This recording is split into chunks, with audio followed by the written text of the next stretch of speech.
Meet the greatest moments in world sport.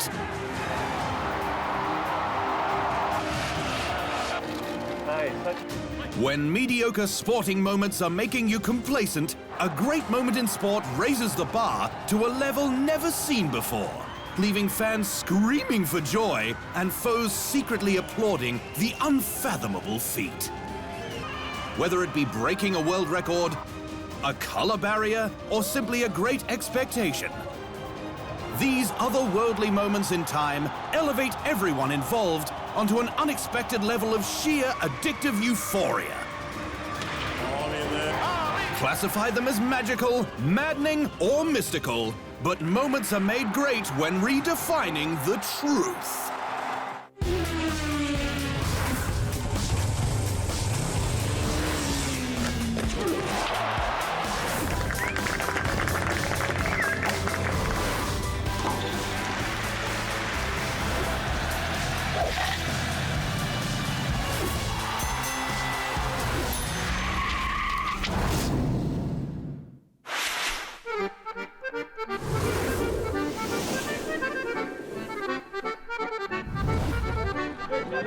On June 11th, 2017, Rafa Nadal cemented his status as the King of Clay when he took home his 10th French Open title against Stan Wawrinka in straight sets. After 10, there is an 11. I don't know if for me or not. The accomplishment is astounding. But in terms of greatest moments in tennis, there is one match Nadal won that is considered to be the best of all time. The 2008 Wimbledon final. Facing arch-rival Roger Federer, Nadal defeated the legendary Swiss maestro in 5 sets, 6-4, 6-4, 6-7, 6-7, 9-7. Playing 4 hours and 48 minutes of classic tennis, it still constitutes the longest final in Wimbledon history. Interrupted twice by rain and ending in darkness, it left John McEnroe stating what everybody else thought. This is the greatest match I've ever seen. You know it's special when you're on the losing side and still found it relatively awesome.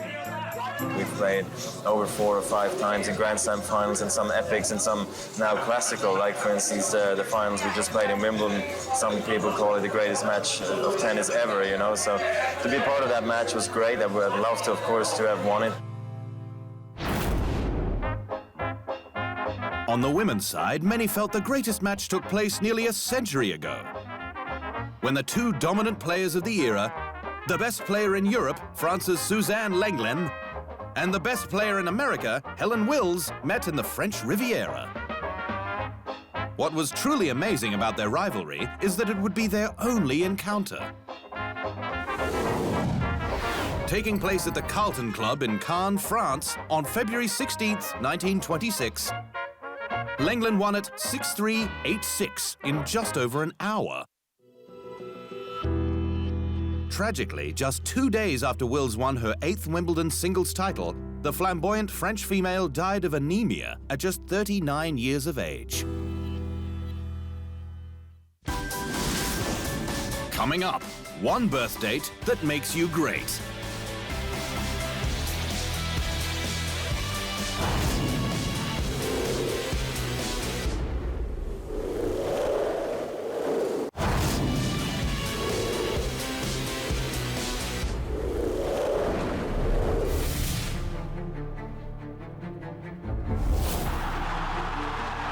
It seems in British sporting circles, there is a date in particular that had you been born on it, you could find yourself breaking world records, or perhaps breaking faces. Nonetheless, March 23rd has blessed the sporting world with some of its greatest athletes who have provided some of Britain's greatest sporting moments.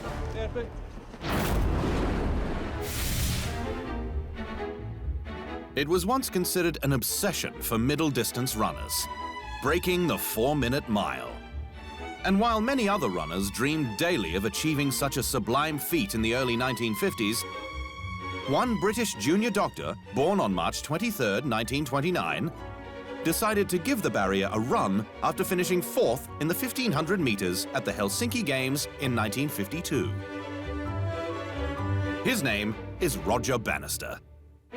Well, it was a target, and the university athletes had been trying it as closely as they could for years, and it just didn't seem to be capable of being broken. And there was this magic about 4 symmetrical laps of 1 minute each, and it was just something which caught the public imagination. I, as a medical student, knew that there wasn't a brick wall. If you could run it in 4 minutes and 2.2 seconds, then you would find somebody else somewhere who trained a little better, had better conditions on the day, was able to use the pace judgment better, and they could do it. So that was the frame of mind in which I approached it. Being a bit of a brainiac, Bannister also had a secret weapon to lighten the load: his shoes. I could see that there was an advantage in having the shoe as light as possible. And so I arranged for GT Law of Wimbledon to make much lighter shoes than they usually did. And we managed to get the shoe down to 4.5 ounces. It was a clever move, because on May 6, 1954, at Iffley Road Track in Oxford, with Chris Chataway and Chris Brasher providing the pacing, Bannister broke the 4-minute mile barrier, clocking a time of 3 minutes, 59.4 seconds. I think that this interest in record breaking can perhaps be overemphasized. Knighted in 1975 and honored with a leg of the London 2012 Olympic torch relay on the track where he made history, the distinguished yet humble retired neurologist claims his legacy has less to do with the achievement itself and more with inspiring children to take up athletics. I don't really think very much about the 4-minute mile, but I'm very glad when it appears to create enthusiasm among school children, and I hope that some of them will be inspired to become athletes and runners. Another great British Olympian who rode with the torch that day is Steve Redgrave. That was very special. Great atmosphere. I've had some pretty special times, but that was pretty good.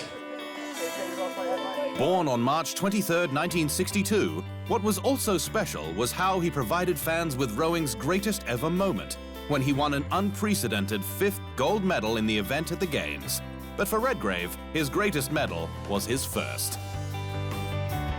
I've obviously got a number of Olympic moments myself of competing at 5 and winning 5 gold medals, one at each one, is that are all very special. But I suppose the first one is that dream that you have as a kid of dreaming about maybe being one day Olympic champion, that dream becoming reality. Sir Chris Hoy is another March 23rd baby turned Olympic legend. Hoy is an 11-time world champion and 6-time Olympic champion, which included a double gold showing on home soil in 2012. You know, I had my eyes shut when I threw the bike across the line because I wasn't sure if I had it or not. And then I heard this roar from the crowd and realised that I'd won. It's hard to express just how excited, how amazing that experience was. But he gave his nation their greatest Olympic cycling moment at Beijing in 2008, when he became the first British athlete to win 3 gold medals in a single Olympics since Henry Taylor in 1908, 100 years prior. Incidentally, Hoy's tied for most gold medals by a British athlete with fellow cyclist Jason Kenny, who was also born on March 23rd. And finally, born on March 23rd, 1983, Sir Mohammed Mukhtar Jama Farah, or more commonly known as Mo Farah, made Olympic history at the Rio Games in 2016, becoming just the 2nd athlete ever to successfully defend the 5,000 and 10,000 meter titles. It feels amazing. I never dreamed of becoming Olympic champion 4 times. You know, I dream of becoming Olympic champion once, and to do it in London, double Olympic champion, and come back 4 years later. It's been amazing. It's been a long journey, but oh man, there's no really word to describe. The most successful British track athlete in modern Olympic Games history, Farah is the first runner to defend both distance titles in both major global competitions, the Olympics and the World Championships, a feat described as the quadruple double.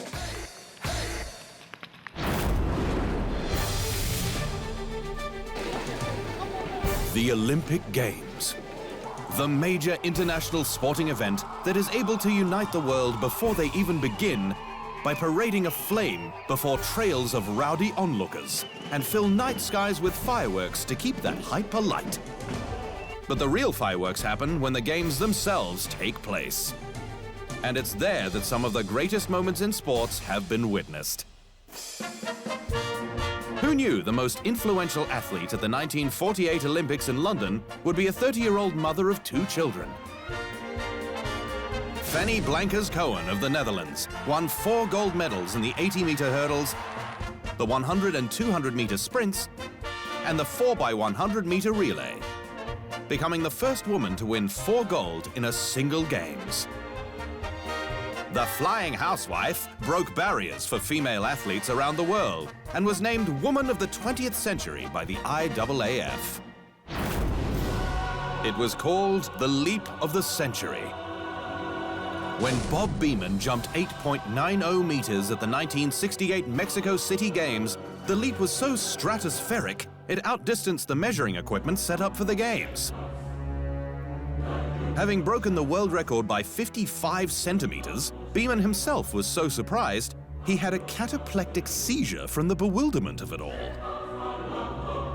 But in his eyes, there's nothing surprising about what it takes to orchestrate one of the game's greatest moments. There's no shortcut to success. You got to work the old-fashioned way. You got to get it the old-fashioned way. You can't take a shortcut. Mathematically, it was as if the man known as Lightning time-traveled to the 2008 Beijing Games from the future. Because Usain Bolt's world record time of 9.69 was consistent of what a sprinter might run to win the gold medal at the 2040 Olympics. What made the accomplishment even more unbelievable was that he did it with his left shoelace untied and while celebrating before even reaching the finish line. Bolt became an international phenomenon, a modern-day Muhammad Ali, built for speed and success. When kids text me or adults text me and say, listen to me saying, you really motivate me to go into my exam or just to compete or just to get up, you know what I mean? People say a lot of things just by that, and it feels good to know that I can do that for people, you know what I mean?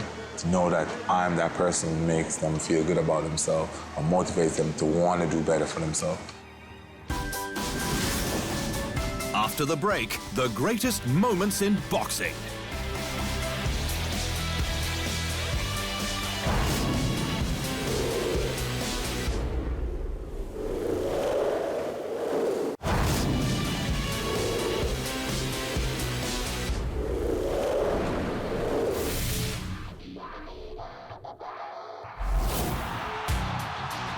When 2 fighters get into the ring, the last thing they want is a slugfest.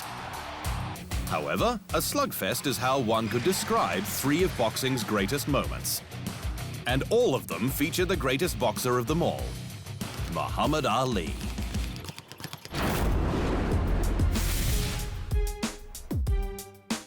The first of these great moments took place in 1964, when a then budding sporting icon by the name of Cassius Clay confidently took on defending champion Sonny Liston. But before the bout, it seems Cassius had no right to be so smug. Sonny Liston was Godzilla. He was unbeatable. He was going to reign for 1,000 years. However, the Louisville Lip had other plans. It's gonna take a good man to whoop me. You can look at me, I'm loaded with confidence. I can't beat me. I had 180 amateur fights, 22 professional fights, and I'm pretty as a girl. I don't get hit. Like I don't get hit, I'm so pretty. Not only was he pretty devastating. Conceding defeat after the 6th round after injuring his shoulder, Liston lost by TKO and Clay became the new heavyweight champion. They might be stopping it. That might be all, ladies and gentlemen. Joe got the world. The heavyweight championship was the most coveted title in sports. So when Cassius Clay dethroned Sonny Liston, he literally shook up the sporting world. But what Clay knew at the time, and most people didn't, was that the shock waves were going to go far beyond boxing and sports. Shortly after the fight, Clay changed his name to Muhammad Ali, but his dominance remained the same. Case in point, his second great boxing moment a decade later, his historic 1974 Rumble in the Jungle clash against undefeated world heavyweight champion George Foreman. The man don't know nothing, and I'm gonna show everybody out there watching the show and the whole world, and the world will bow and admit that I am the greatest of all times when you see what I do to George Foreman. I'm just getting hot thinking about it. You are. Well, would you think, if you're so hot about it, have you made up a poem about him? Yeah, I made up a good poem, a little short poem. I said, last night I had a dream. When I got to Africa, I had one hell of a rumble. I had to beat Tarzan's behind first for claiming to be the king in the jungle. For this fight, I've wrestled with alligators. I've tussled with a whale. I done handcuffed lightning and put thunder in jail. You know I'm bad. I have murdered a rock. I injured a stone, and I hospitalized a brick. I'm so bad I make medicine sick. I'm so fast, man, I can run through a hurricane and don't get wet. When George Foreman meets me, he'll pay his debt. I can drown a drink of water and kill a dead tree. Wait till you see Muhammad Ali. And while many people thought they'd see Muhammad Ali dead in the ring, he defied the odds again, unleashing a combination that sent Big George Foreman to the canvas in the 8th round. But perhaps the greatest moment in boxing came the following year in what many claim to have been the most ferocious fight for the heavyweight crown ever. This time, Ali would face off against Joe Frazier in a thriller in Manila. He got out of the car and went off on me. Joe Frazier, that's him. He got my title. I want to fight Joe Frazier. I want to fight Joe Frazier. Take it easy, man. You have a heart attack. In his third and final clash against Smoke and Joe, Ali faced Frazier in the heat and humidity of the Philippines under an aluminium roof that turned the ring into an oven. At the end of the 9th round, Ali told his trainer, "Man, this is the closest I've ever been to dying." But in the end, it was Frazier who was worse for wear. Already blind in one eye and with his other closed from swelling, Frazier failed to answer the bell for the final round. In what was Ali's last great fight, he maintained his heavyweight championship belt. I give you one more chance. Who's the greatest? You are. All right. Ali's greatness wasn't just measured by his boxing ability, but how he represented African Americans, having resisted conscription into the army to fight in Vietnam, becoming a leader in the civil rights movement. But before him stood two other great African Americans who gave the sporting world two of its greatest moments. On April 15, 1947, Jackie Roosevelt Robinson played his first Major League Baseball game with the Brooklyn Dodgers in a debut that would change the sport forever. Because by doing so, he broke baseball's color barrier, paving the way for generations of African Americans to go pro in the sport. Jackie's breaking of the color barrier is literally the greatest moment in the history of baseball. It is the greatest moment because Jackie took our game beyond sport and injected it, made it a part of a movement that literally began a process of change in America that is still ongoing today. The six-time All-Star and World Series champion transcended the sport. And not only has his number 42 been retired by every team in baseball, but he also has a museum and an award in his name. so appreciative that they would even want me to be the recipient of the award. And, you know, it just goes back to, you know, what Jackie meant, not only, you know, playing the game that he played, but what he used that platform to do, to stand up and be, you know, the man that he was throughout those difficult times, you know, for a bigger cause, for obviously for guys like myself today that can be free and you know, and do whatever I want to do in this profession. The other great moment came at the 1936 Games in Berlin, courtesy of Jesse Owens. An African-American, son of a sharecropper, grandson of slaves, overcame these incredible circumstances and delivered a performance for the ages.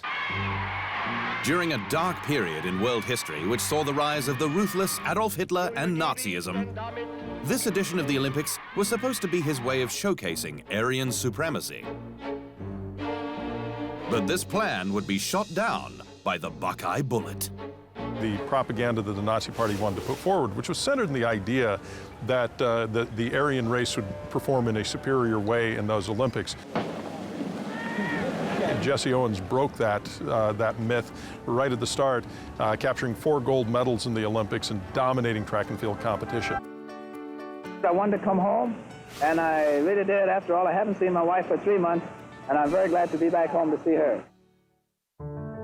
However, while African Americans celebrated his performance, the rest of America struggled with the notion of having a black sporting hero. It's really shocking that he wasn't embraced for his accomplishments upon his return from the Olympics. He was eventually revered throughout the nation, and like Jackie Robinson, has an award in his name, with the inaugural edition in 2016 going to none other than the late Muhammad Ali.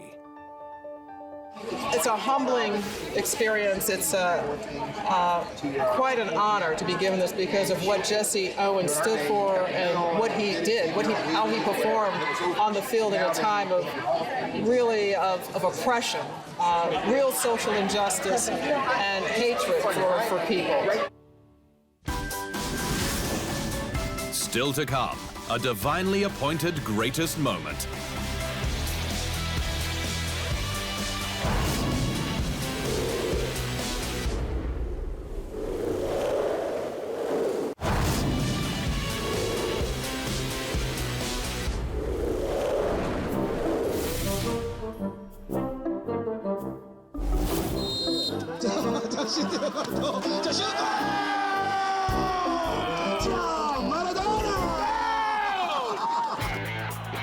There once was a time when that chubby lump of a man was making magic happen on the football pitch over and over again.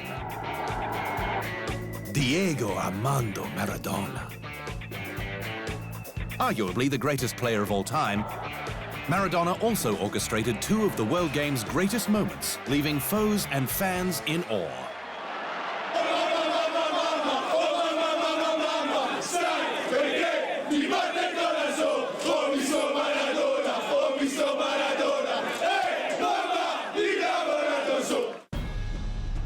His wizardry was put on a World Cup pedestal for every football fan on the globe to see back in 1986 in a quarter-finals clash between Maradona's Argentina and England. The first great moment came courtesy of a goal scored with a little divine intervention. Punching the ball past a dumbfounded Peter Shilton, the Hand of God goal gave the Albiceleste a 1-0 lead. I had God's hand with me that day because I put my hand in and out very quickly and used my head, and Shilton didn't see it. But just 4 minutes later, Maradona made up for his devious trickery by dribbling past nearly the entire English side before scoring a goal known as the goal of the century and eventually dragging his nation to the World Cup title. Maradona said, "It was the goal you dream of as a kid. Whenever I see it run again on television, I still cannot believe I managed to score it."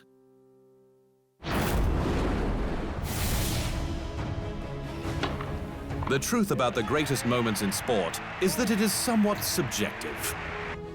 Because ask an American ice hockey fan what they think ranks top on the list, they might reminisce of the time they beat the heavily favored Soviets in the semis, and Finland in the final, in what is now known as the 1980 Winter Olympic Miracle on Ice. Basketball fans might mention the time Wilt Chamberlain scored 100 points in a single game, or when Michael Jordan scored one of his decisive buzzer beaters. Golfers may refer to Tiger or the Golden Bear. Swimmers may stand in awe of Michael Phelps, and NFL fans could claim it was a Super Bowl-saving interception that is the greatest moment in their sport. Whatever the case, sports lend themselves to great moments, with the greatest ones immortalized in time. And that is the truth.